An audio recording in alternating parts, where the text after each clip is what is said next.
My name is Stacy McElroy, and this is my culturally and linguistically responsive text set.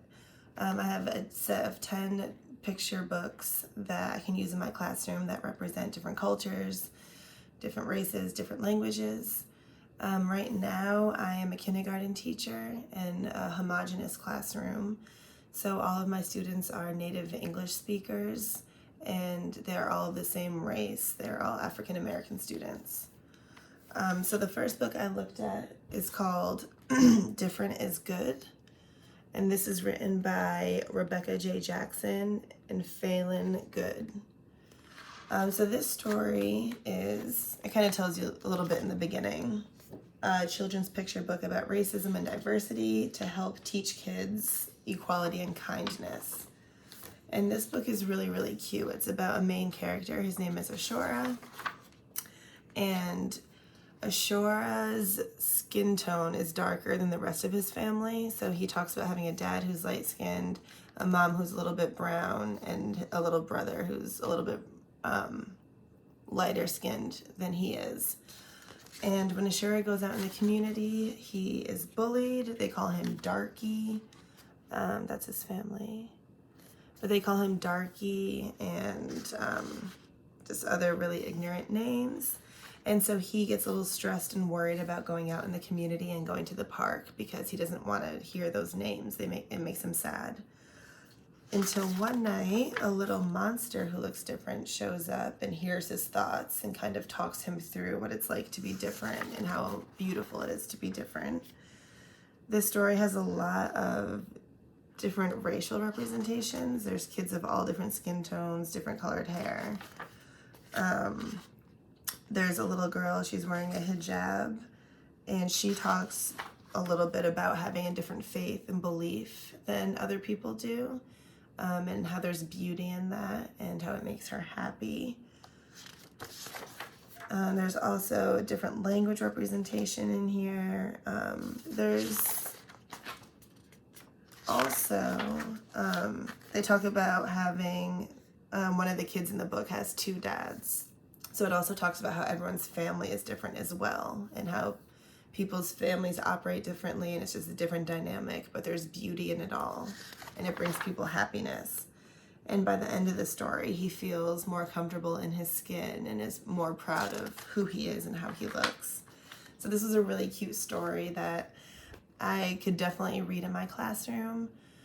Because although my students are all African American, they're also different skin tones, and they don't talk about it often, but there has been some instances where it came up that some of the lighter skinned kids they call white, or I'm mixed and my students think that I'm white, and they don't really understand the difference. I mean, they notice the difference, but they're not really sure of why people look different. I would use this to talk about differences, maybe an SEL book, and just about acceptance and kindness, and that it's okay for people to be different. I think it's really important for kids as young as kindergarten to learn acceptance and that everyone doesn't have to be the same to be friends, and people do things differently, and that's okay. The next book is called Estella's Swap. So this book is about a little girl, Estella, who goes to a swap meet, they call it. It's kind of like a flea market, which I had never heard of that term before, so I had to look that up. But she is there to make money, and it's kind of a story about bartering a little bit. She's selling a music box, but she needs money for it, and she ends up breaking the music box, but it still works. But there are some cultural representations of the woman. She is knitting a falda, and it has some Spanish translation in here. And on the next page too, there's some Spanish translations. It was the name of the song. And she is trying to get money from this old woman by selling her music box, and she ends up the old woman is selling flowers, and the flowers fall over and everything breaks, and the little girl's not able to get her money, but she's given the skirt from the older woman. So this was written by Alexis O'Neill, and I think this had like pretty good representation in the text. I'm not sure how I would incorporate it with my students necessarily, unless it was maybe a math lesson, because there's a lot of negotiating and it's, with smaller numbers within 10. But I also just like how I can incorporate numbers, but also different Spanish words and different, styles, way that people dress, different names of songs. So it kind of blends the two. So although it's not a very explicit diversity lesson, it's still just, a lesson that can make another child feel comfortable. So maybe a child whose first language is Spanish, and even though they're learning math, it's, maybe it's a more comfortable lesson for them because it's something that they can relate to. It's a child who looks like them. It's an older woman who maybe looks like someone in their family. And I feel like it doesn't always have to be so explicitly taught about differences. You don't always have to highlight that. You can just incorporate it and have it be a natural, normal thing. So I feel like that's how I would use this story. This book was really cute. It's called Hot Hot Roti. This is written by F. Zia and art by Ken Min. And this was really cute because this little boy is with his grandfather, and they call the grandfather Dadajai, and that's your paternal grandfather. But this is all about how they want to make roti and how it's such an art to do it. And he's asking his grandmother and grandfather. I love how it shows them doing their prayer. And this is just kind of a fun book, and it shows how powerful it is to make roti and how strong and accomplished they feel, and how all the townspeople would line up. The grandfather's telling the boy all these stories, all these like folk tales, and the people are lined up to get the roti and ghee. And I thought it was just so cute. The boy's so enthusiastic about it. Some more stories that the grandfather's telling the boy, and just how they said their feet touch the grass and their hands touch the sky, and that's just how it makes them feel when they make roti and eat roti. And they're just sharing this awesome moment too. And then they finally get the right recipe towards the end, and it is so delicious, and it talks about how they make it, all the steps. And then in the back of the book, this was really, really cool. They have a whole glossary for some of the words that were in the book. So as I said before, Dadaji, is your paternal grandfather.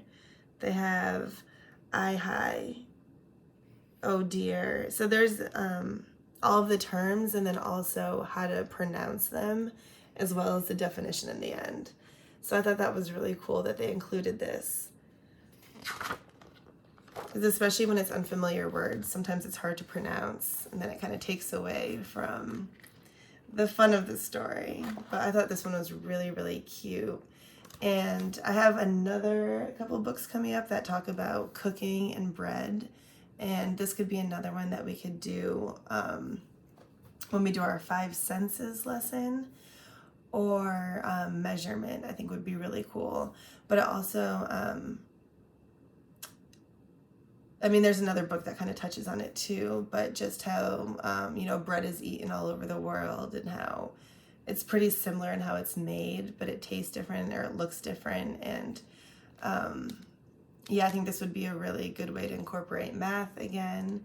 And also, you could highlight differences with this, with learning the different words, and then you could put a word wall together and have these words and some Spanish words and some English words. And I think that would be a really cool way to talk about bread, and then talk about all the terms that are connected to it which might be a little advanced for kindergarten, but I don't think that it would hurt to also just introduce that.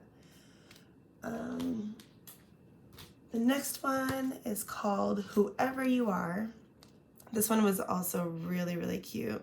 Oh, I don't think I talked about the author.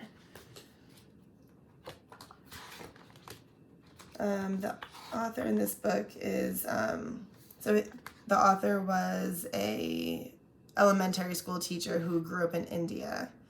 And so this was just about like her tradition growing up, and there was some humor in it and some stories that she was told when she was younger.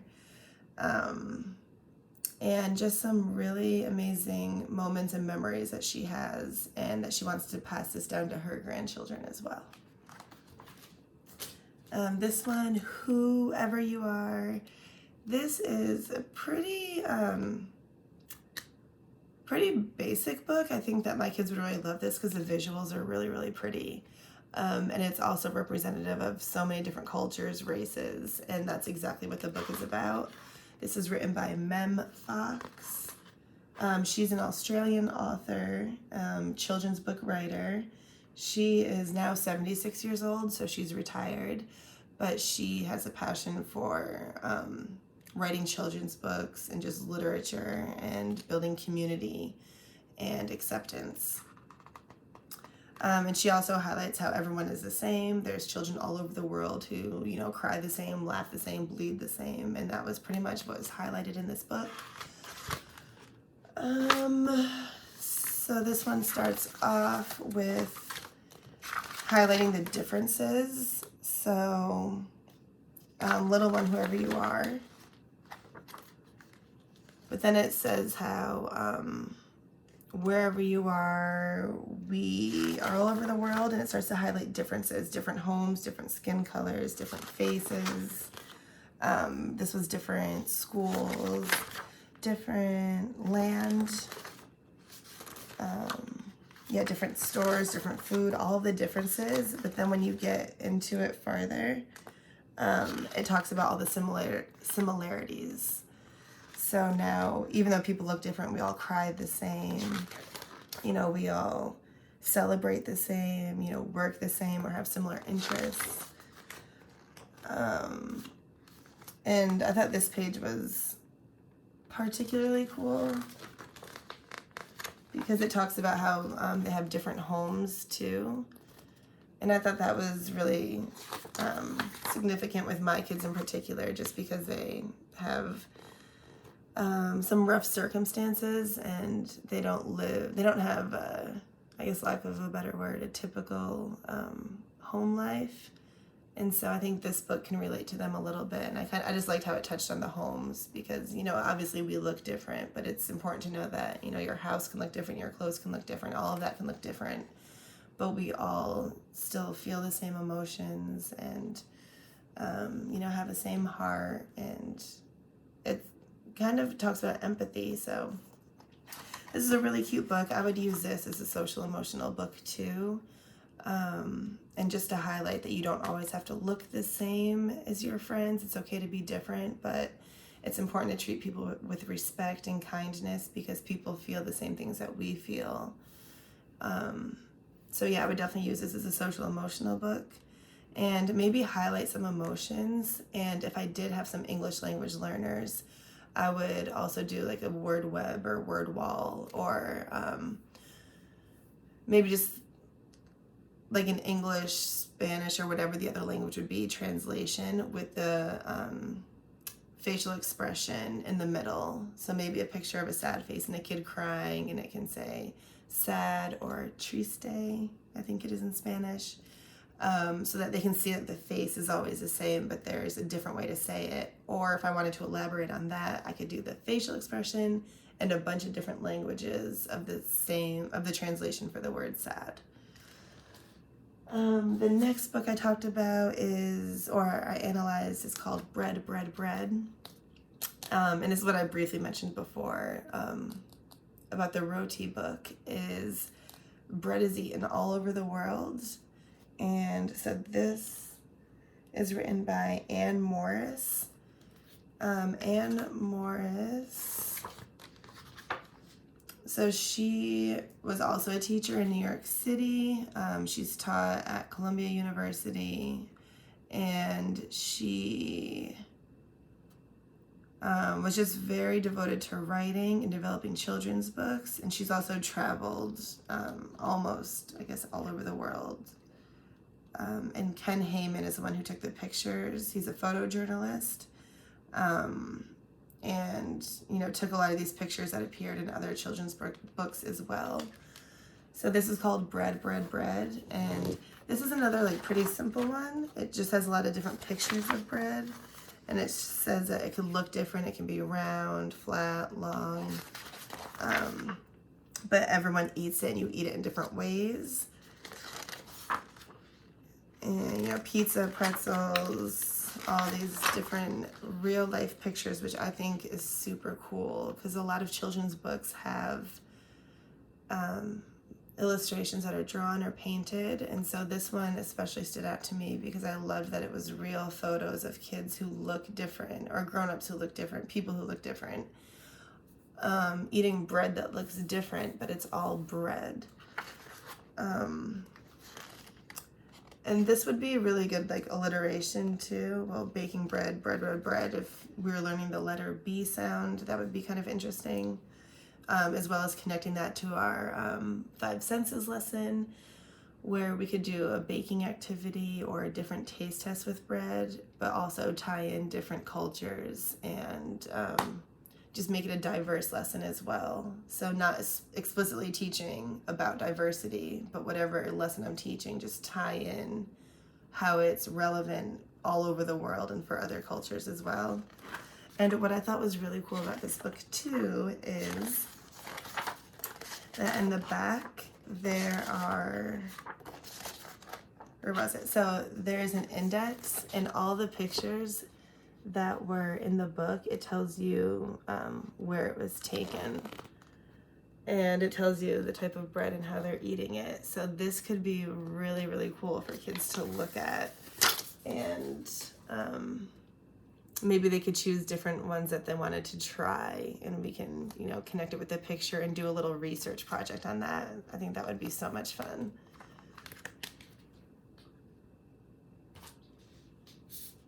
Okay, so this next book, this is a little controversial, and when I picked it, I remember reading this book, and I also read it when I was an assistant teacher in Buffalo, New York, before I moved here in 2018. And I specifically remember the lead teacher reading this book that was part of their curriculum.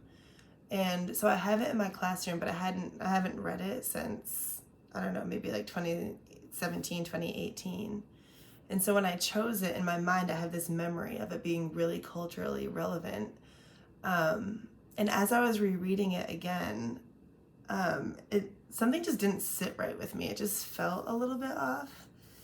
And I'm really unsure about this one, but I also kind of wanted to include it because when I researched it, it was a little controversial.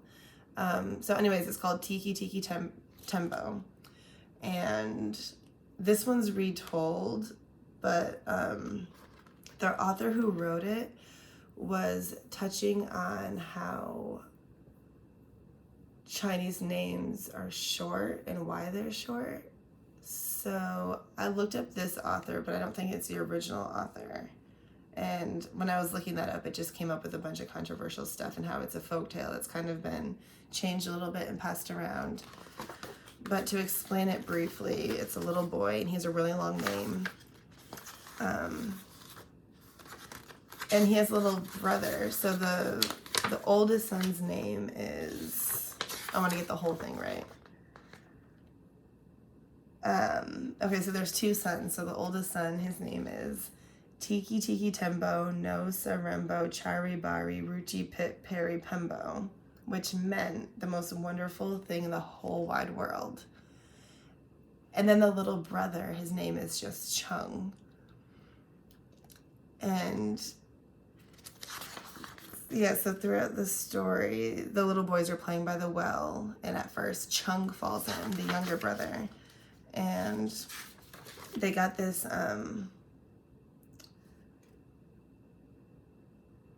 old man to when Chung falls down the well, the mom isn't that concerned. And so she just said, pretty much get that troublesome boy out of the well. And so they find this old man with the ladder, and they get Chung out of the well. And then the boys are playing on the well again, and the next time, Tiki Tiki Tembo falls in. And so Chung, the little boy, goes to tell the mom and has to say his whole name, and the name is so long that he can't get it out. It takes him forever to get it out, or people can't hear him. And he's saying, Mom, Mom, his name, Tiki Tiki Tembo no Sarembo, the whole name. And when the mom hears that, she says, oh, my wonderful boy, my favorite. She just is really favorable towards Tiki Tiki Tembo and not really Chung. And so by the time Tiki Tiki Tembo gets out of the well, it took him so long that it took him days to recover. And so that's supposed to be a folk tale of why Chinese always have short names now. And yeah, I'm not sure if this is actually something that I would read to my kids, because it just seems a little bit ignorant.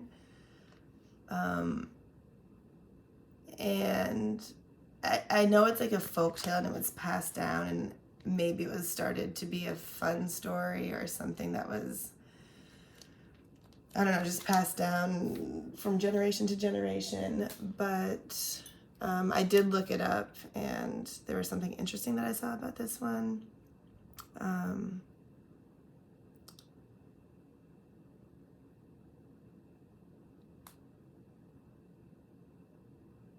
So it said it was, so it was Mosley who was the author of it, and it was written in an era when Asians were almost universally distrusted.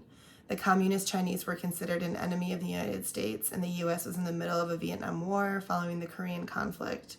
40 years ago, when the book was written, it was socially acceptable to make fun of Asians in movies and on TV. I believe the book was written at a time when Chinese culture seemed foreign and inaccessible. So after reviewing that a little bit farther and digging deeper, that's something that I wouldn't include in my classroom, and I know that this assignment was to find books that I would, but I've changed my mind about that one. And that was actually a book that was in the curriculum when I was in New York, and it just seems, yeah, just a little bit ignorant, so probably not going to use that one. The next one is Celebrating Cinco de Mayo. This is very surface level, I thought.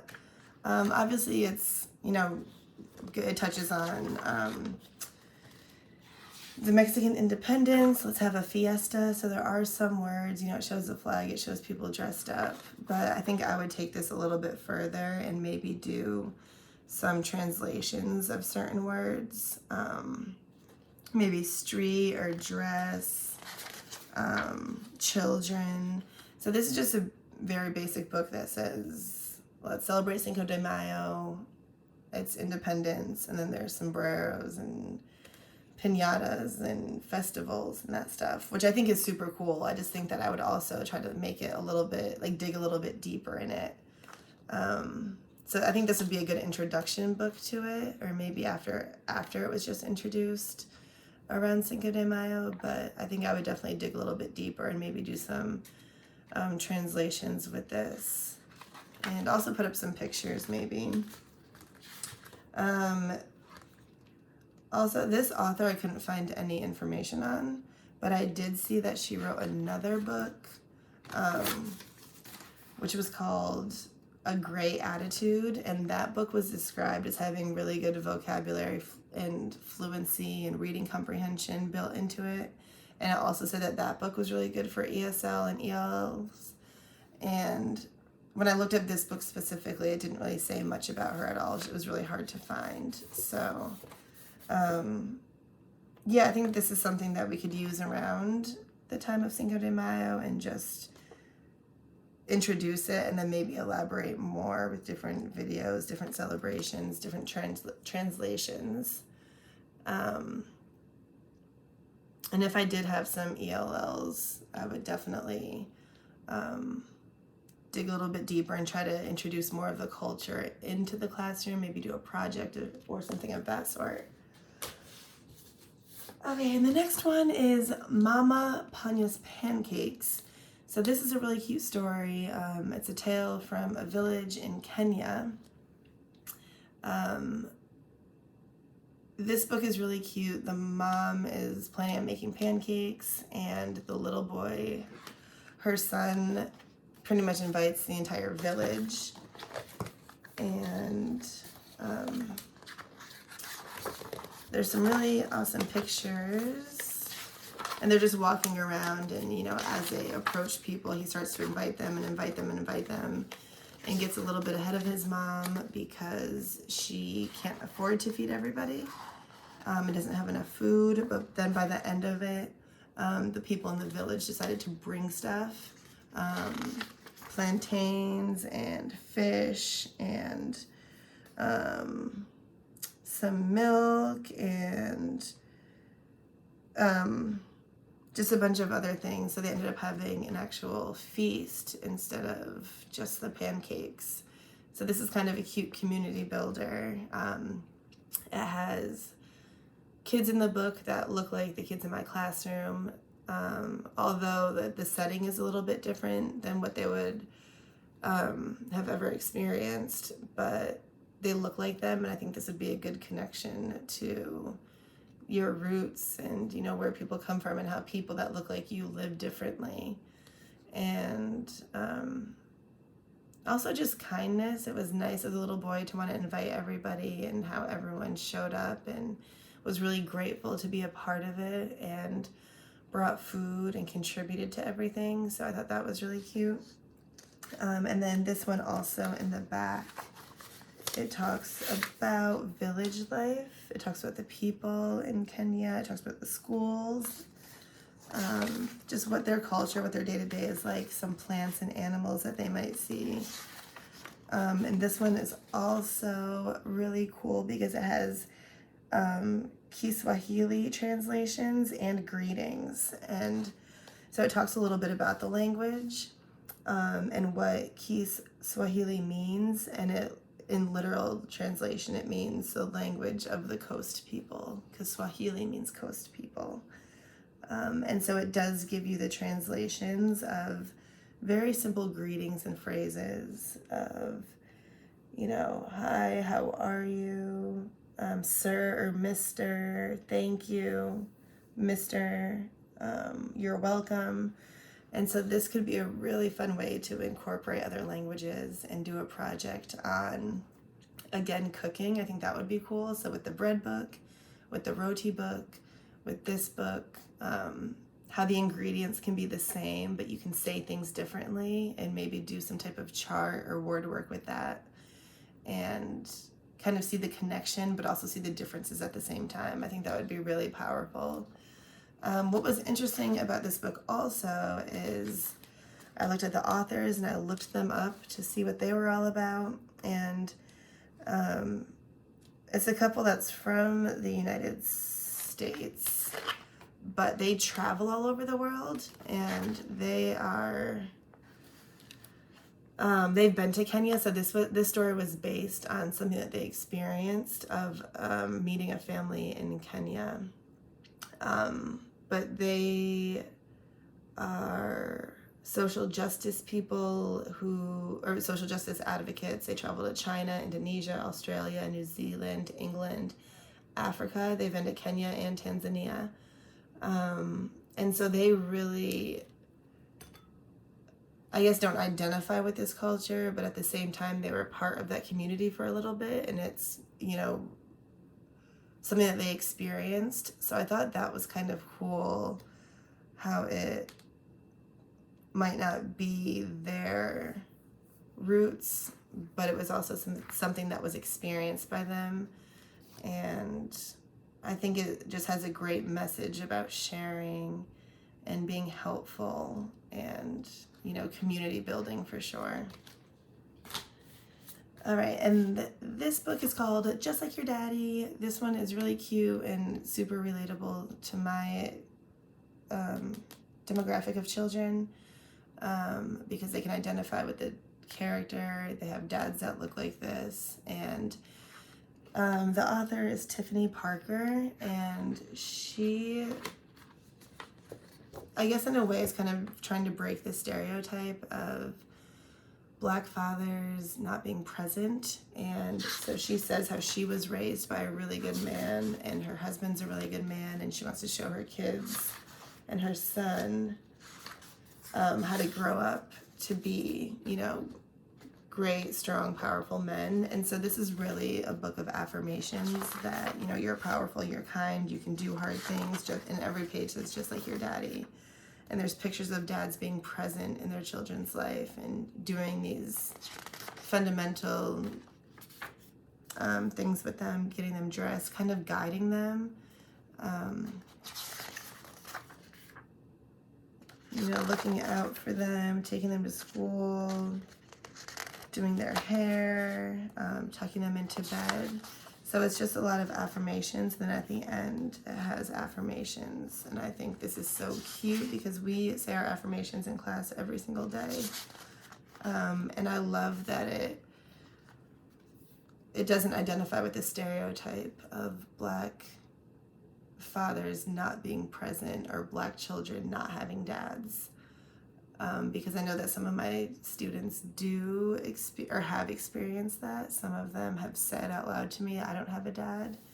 And it just seems like it's something that's normal to them and they're just not fazed by it. But it also doesn't mean that they can't grow up to be these strong, powerful male, role models, or that you can't find a role model in your life who maybe isn't your actual biological dad, but there are, male figures in our school and, people that can be there for them and help guide them.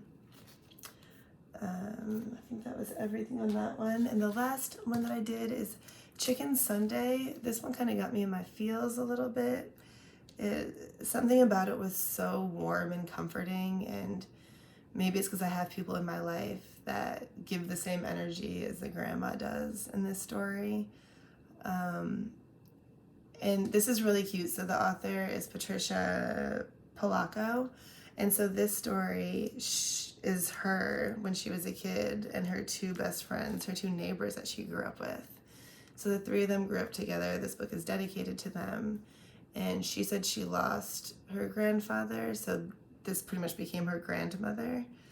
And I think it's really adorable because it doesn't mention anything about her skin color being different or anything about not accepting the differences. And it just, really resonated with me. So they were in New York, and grandma, there's something so nostalgic about this, going to church and getting dressed up, and I can almost hear the music and smell the smells. Them having dinner, so they also want to raise money to buy some toys, and they're saving up their money, counting their money, and they end up walking by this store where this old man owned, and someone threw eggs at the store. And at first, the old man thought it was the three kids, and they, had to go to grandma and say that it wasn't them, and she's really upset, crying, which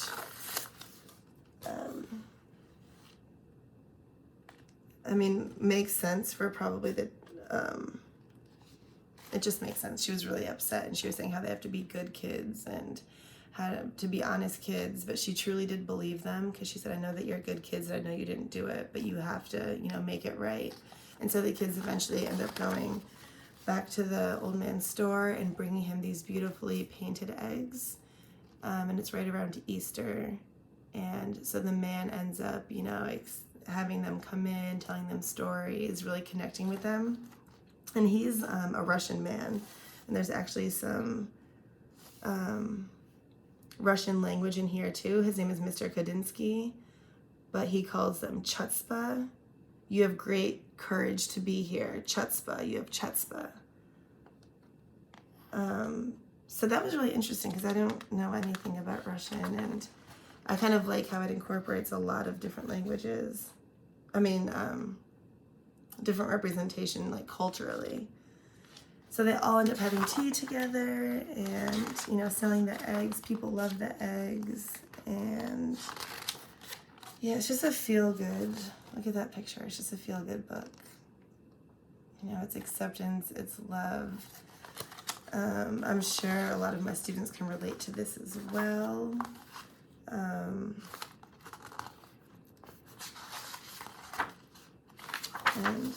where was it? There's a picture in the back. Yeah, just being at church. There's something about being at church with grandma. And yeah, it's just one of those books that makes you feel like home, or maybe that's just for me. But I mean, kids are younger these days. I don't know if they go to church or anything, but it's just something about like the nostalgic Black household that I thought was really cute. This one I could also incorporate honesty in, and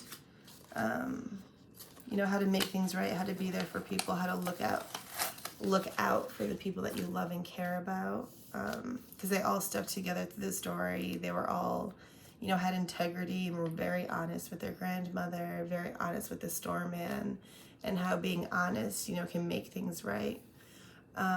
Also in this book, it's called Chicken Sunday, but it's pretty much about going to church on Sundays and how she always cooks, you know, the fried chicken, collard greens, potatoes, all the soul food.